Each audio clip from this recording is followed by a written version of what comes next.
To mark that, President Biden is going to visit two battleground states today. He's going to travel to both Wisconsin and Pennsylvania to deliver remarks at Labor Day celebration events. In Pennsylvania, the president is expected to meet with Senate candidate John Fetterman.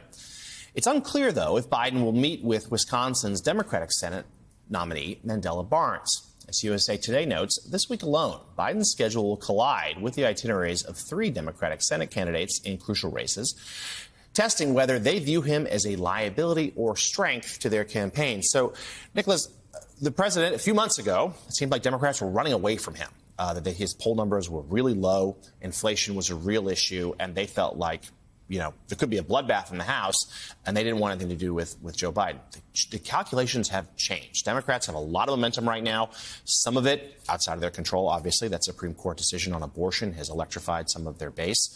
But we've also got the White House and their Democrats on the other side of Pennsylvania Avenue putting together an impressive string of accomplishments. President Biden's poll numbers going up. I know you talk to Democratic lawmakers all the time. What is their current thinking about whether or not they want to stand next to President Biden?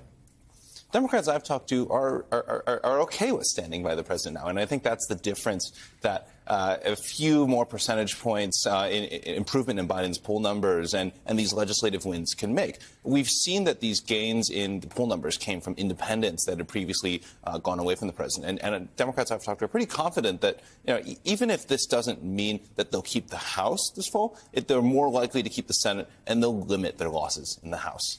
So the president's appearance in Pennsylvania today is the Labor Day parade in Pittsburgh, which has become a totem for him. He marched there in 2015 when mulling a White House bid. He opted against that one. He marched there again in 2018, mulling a White House bid. That time he took the plunge and, of course, was elected. What will you be looking for from him today? Any clues he might drop?